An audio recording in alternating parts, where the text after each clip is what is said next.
La suspension de la pêche artisanale au Gabon depuis près de 3 mois a créé une situation pour le moins préoccupante pour les commerçants et les pêcheurs locaux, lesquels lancent un cri d'alarme à l'endroit des autorités gouvernementales, d'autant que cette décision affecte leur gagne-pain, tout en mettant en péril la sécurité alimentaire de nombreuses communautés dépendantes de la pêche pour leur subsistance. Je vous remercie d'être passé aussi chez nous parce que vraiment, on espérait vraiment déplacer les méga de pluie, mais ça nécessitait vraiment les moyens. C'est comme vous l'avez constaté, bientôt 3 mois qu'il n'y a pas la pêche artisanale, il y a manque de poissons sur tout le territoire ici dans la commune de Vendo ici. Depuis 3 mois que le gouvernement a fermé la pêche dans la zone du Komo, mais on suppose qu'ils ont déjà trouvé pourquoi le poisson mourait dans la zone du Komo. C'est pas du tout normal. C'est pas du tout normal que la pêche soit fermée. C'est pas du tout normal. Les populations vivent de cette activité, de ce produit. Beaucoup de mères de famille vivent à travers cette activité commerciale.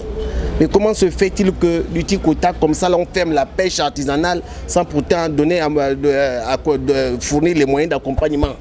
Lançons vraiment au nom du peuple gabonais et à mon nom propre, au nom de pères de famille et des mères de famille qui vivent de cette activité de la pêche, nous demandons vraiment au chef de l'État de la transition de nous ouvrir la pêche. Ce n'est pas du tout normal. Ce n'est pas du tout normal que jusqu'à 2 mois et demi, nous sommes privés sans moyen d'accompagnement. On fait comment? On vit comment? Voilà les enfants, on a déjà mis les enfants qui apprenaient à l'école 2 mois et demi sans payer 3 mois. On a déjà mis les enfants dehors, ils ne partent plus à l'école.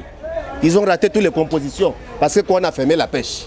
Sans succès aux ressources éolotiques, de nombreux pêcheurs ont ainsi du mal à nourrir leur famille et à maintenir leurs moyens de subsistance. Les commerçants qui dépendent de la vente du poisson sont également confrontés à des difficultés économiques en raison de la rareté des produits de la mer sur le marché. Déjà, moi, je ne suis pas une cliente régulière du Pont Nomba, mais il m'arrive de temps à autre de venir m'approvisionner en poisson ici. Et en arrivant ce matin ou cet après-midi, j'ai fait le constat qu'il n'y avait pas de poisson. Et j'ai demandé pourquoi il n'y avait pas de poisson. Les différents vendeurs et pêcheurs m'ont dit que la pêche était en arrêt. Le plus souvent, je m'approvisionne du côté du PK8. Là-bas, au moins, le marché est en activité 2 fois dans la semaine, le mardi et le samedi. Donc, en étant en rupture de stock, j'ai décidé de venir ici et grande a été ma surprise de trouver qu'il n'y avait pas de poisson. C'est donc plusieurs activités autour de la pêche qui ont été impactées par la mesure gouvernementale sus-évoquée.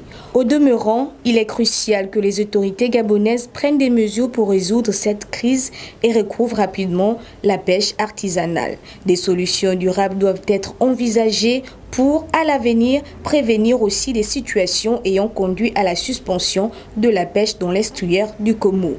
Derrière, l'objectif est de protéger les moyens de subsistance des communautés locales et de garantir la sécurité alimentaire de la population gabonaise.